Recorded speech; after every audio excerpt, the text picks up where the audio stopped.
G20 host India has launched major military drills near contested border areas with China.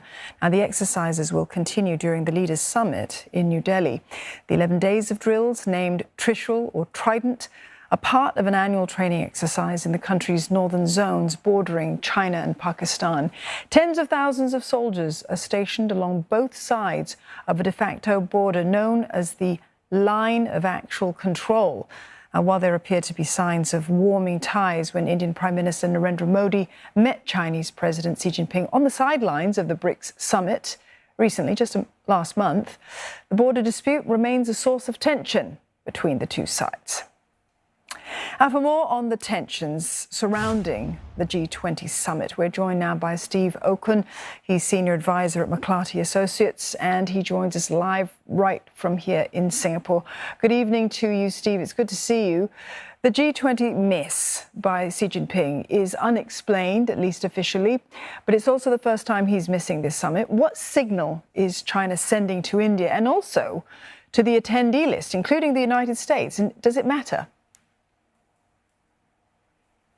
Xi Jinping has been sending the same signal and the same message for years now, and this is getting clearer and clearer. Xi Jinping does not see that China should be a part of the existing international rules-based order, which he sees as written by the West decades ago, that China should be an architect of the rules-based order. And this is very consistent in his trying to rewrite that. So he skips the G20. Instead, he focuses on the BRICS and expanding that regional grouping to one that China would be the lead architect on. You saw this with the AIIB a few years ago, that would be a competitor to the World Bank. And so now just flat out blowing off the G20 is consistent with what we've been seeing for years, which is that China wants to be the architect, not accept the existing architecture.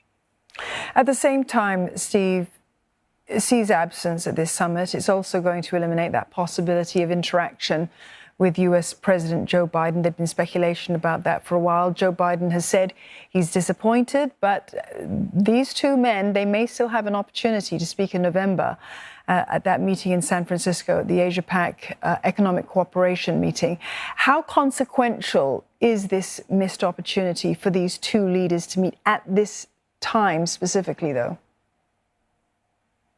Well, I think this is much more consequential about what it says about the Xi Jinping and Modi relationship than what it does about the Xi-Biden relationship. Well, here, where India is the host, this was India's moment to be a leader in the G20, what used to be, maybe still is, maybe not, but what certainly used to be the preeminent fashion in which the global economy would be ruled on and talked about by the key leaders. And now here you have the leader of the China for the first time ever not going to the G20 when it's hosted by Prime Minister Modi. It says a lot more about that. Now, let's see what happens if come November that President Xi comes to California, meets with President Biden there during APEC or on the sidelines of APEC. If that doesn't happen, then we'll know a lot more about U.S.-China relations. I think this is much more about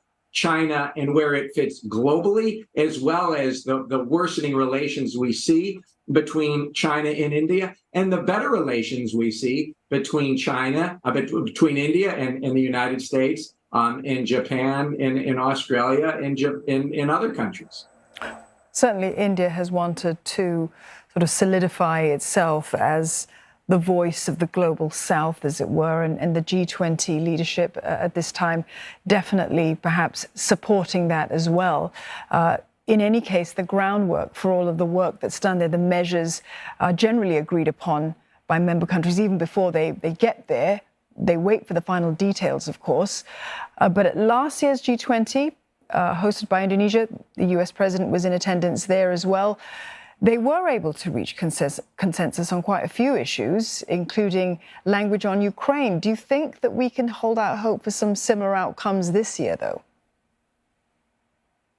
Well, they barely last year in Bali were able to come up with some language on Ukraine. Back then, The Bali Leaders Declaration said that most members strongly condemn the war in Ukraine, but that there were other views and different assessments of the situation and sanctions. Here, I don't know if you're going to get to that agreement. There hasn't been a single communique at the 20 or so ministerial meetings that has been held by the G20 so far during India's presidency. So the situation is getting much worse. You have President Putin of Russia, who cannot go because he is considered a war criminal and could be arrested if he were in India. So you have him skipping it. Now you have Xi Jinping skipping it. So it really diminishes the strength that the G20 used to have. And now that we see this bifurcation between China and Russia and what some might call the global South and other countries as well, with a fair mix of countries stuck in the middle and having to balance all of this. Steve, I'd like to quickly get your take on what we're likely to see with the ASEAN bloc meetings that are about to take place in the next few days. We've got the 43rd ASEAN summit in Jakarta. That kicks off tomorrow, and it comes on the heels, of course, of China's decision to publish that new map that's been rather controversial in this area, laying out claims over the disputed South China Sea, as well as land areas contested by India and Russia as well. How typical of Chinese diplomacy is the timing of this, though? Do you see it as muscle flexing? Is it consequential?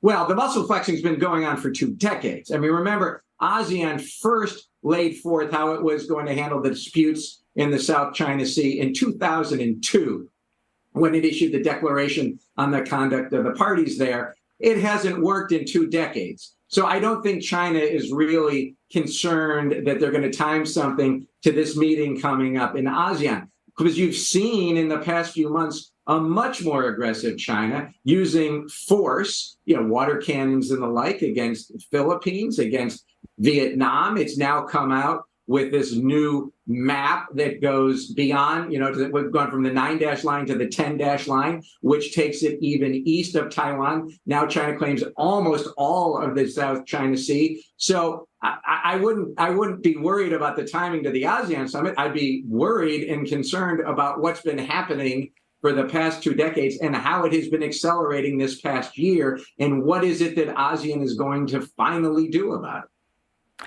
Steve, thank you very much for your thoughts this evening. Steve Okun, their senior advisor at McLarty Associates, speaking to us from here in Singapore.